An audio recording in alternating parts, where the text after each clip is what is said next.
கோவையில் rowdy Alvin மீது போலீசார் தற்போது துப்பாக்கிச்சூடு நடத்தியிருக்கின்றனர். அண்மை செய்தியாக பார்த்துக் கொண்டிருக்கிறோம். கூடுதல் விவரங்களை எமது செய்தியாளர் மார்ட்டின் ராஜா வழங்க கேட்கலாம். வணக்கம் மார்ட்டின் ராஜா. இந்த ஆல்வின் என்பவர் யார்? எதற்காக இந்த துப்பாக்கிச்சூடு நடத்தப்பட்டிருக்கிறது? கூடுதல் விவரங்கள்.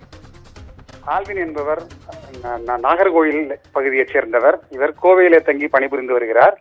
இவர் மீது கோவையில் இருக்கக்கூடிய ரேஸ்கோர்ஸ் காவல் நிலையத்தில் கொலை முயற்சி வழக்கு பதிவு செய்யப்பட்டு நிலுவையில் உள்ளது. இவர் இந்த வழக்கு தொடர்பாக இதுவரை நீதிமன்றத்தில் ஆஜராகவில்லை. இவரை காவல்துறையினர் தேடி வந்த நிலையிலே இவர் இன்று அதிகாலையில் கோவை ரேஸ்கோர்ஸ் காவல் நிலையத்திற்கு வந்த ரகசிய தகவல் அடிப்படையில் இவர் கோவை கொடிசியா மைதானத்தில் பதுங்கி இருப்பதாக தகவல் வந்திருக்கிறது.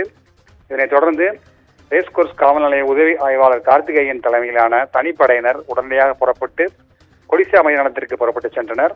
அங்கே சென்று பார்த்த பொழுது அங்கே இருட்டில் பதுங்கி இருந்த ஆல்வினை சரண்டராகுமாறு அவர்கள் எச்சரித்திருக்கிறார்கள். ஆனால் அவர் கையில் வைத்திருந்த கத்தியை எடுத்து தலைமை காவலர் ராஜகுமாரை தாக்கியிருக்கிறார்.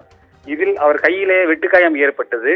மேலும் பிற காவலர்களையும் தாக்க முயற்சி செய்துள்ளார். இதனைத் தொடர்ந்து அங்கிருந்து தப்ப முயற்சித்தார். இதனை பார்த்த உதவி ஆய்வாளர் கார்த்திகேயன் எச்சரித்தும் தப்பி ஓடி சென்றதால் அவரின் கால் முட்டி பகுதியிலே இருமுறை சுட்டுள்ளார். இதில் காயமடைந்து ஓட முடியாமல் நிலை தடுமாறி கீழே இருந்த ஆல்வினை எந்தவிதமான ஆபத்தின்றி காவல்துறையினர் மீட்டு கோவை அரசு மருத்துவக் கல்லூரி மருத்துவமனையில் சிகிச்சைக்காக சேர்த்திருக்கிறார்கள். இவர் மீது ஏற்கனவே இதுபோன்று பல வழக்குகள் இருப்பதாகவும் இவர் தேடப்பட்டு வரும் குற்றவாளி என்பதால் நீதிமன்றத்தில் ஆஜராகாமல் தலைமறைவாக இருந்ததால் தான் இந்த செயல் இந்த சுட்டுப்பிடிக்க வேண்டிய நிலை ஏற்பட்டதாக காவல்துறை அதிகாரிகள் தெரிவித்தனர். சரியா? கூடுதல் விவரங்களுக்கு நன்றி மார்ட்டின் ராஜா.